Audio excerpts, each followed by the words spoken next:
समय उत्तर प्रदेश में बड़ी खबर का सामना किया जा रहा है। कोरोना आपदा से निपटने के लिए प्रदेश भर में सरकारी अस्पतालों में करोड़ों की संख्या में पैरासिटामोल की अधोमानक वाली घटिया गोलियां मरीजों को बांट दी गई हैं। मामला संज्ञान में आया है प्रदेश के बरेली जिले से, जहां 4 लाख से ज्यादा गोलियां मरीजों को खिलाई गई, लेकिन जब इस दवा की FSDA लैब में जाँच कराई गयी तो वह अधोमानक पाई गयी। मामला सामने आने पर औषधि विभाग ने तुरंत इसका वितरण रोककर स्टॉक सीज कर दिया है। बताते चले, FSDA की लैब से रिपोर्ट आने के बाद बरेली CMO विनीत कुमार शुक्ल का कहना है कि कल औषधि निरीक्षक ने पैरासिटामोल के नमूने फेल होने की जानकारी दी थी, जिसके बाद से पैरासिटामोल का स्टॉक सीज करा दिया गया है। यह पूरी दवाई उत्तर प्रदेश औषधि पूर्ति निगम के द्वारा सरकारी अस्पतालों को दी गई थी। अब जो रिपोर्ट आई है उसके बारे में शासन को अवगत करा दिया गया है।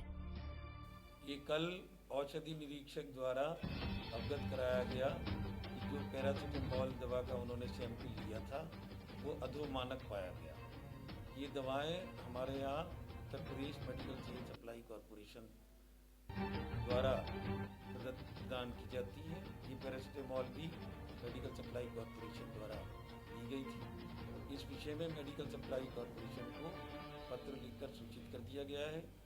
इसके वितरण को रोक दिया गया है और जो दवाएं पहले ही ब्लॉक में वितरित कर दी गई थी, ब्लॉक में निर्देश दे दिए गए हैं कि इनको प्रयोग न किया जाए और वापस मुख्यालय भिजवा दिया जाए। सर, पैरासिटामोल की सप्लाई करवाई थी और कब इस पूरे मामले की जानकारी हुई? उसके बाद ये सप्लाई मई जून में आई थी। सप्लाई अब यहाँ ड्रग वेयर हाउस बना हुआ है कॉरपोरेशन का, वहीं से हम लोग ये दवा लेते हैं आवश्यकता अनुसार। और इस मामले की जानकारी तो कल ही हुई है, क्योंकि कल ही औषधि निरीक्षक की रिपोर्ट है। सर, क्या माना जाना चाहिए कि इस वजह से मरीजों को नुकसान तो जो दवा देना चाहिए थी उसको फायदा होना चाहिए?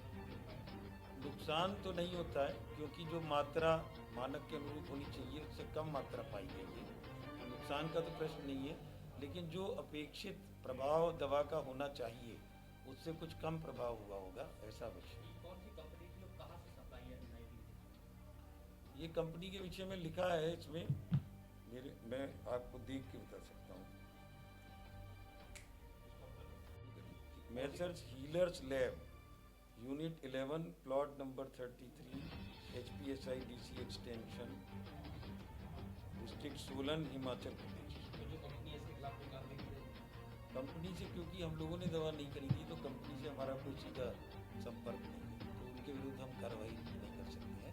हमने मेडिकल कॉरपोरेशन को लिख दिया है, यदि कोई कार्रवाई अपेक्षित होगी तो मेडिकल कॉरपोरेशन द्वारा ही की जाएगी।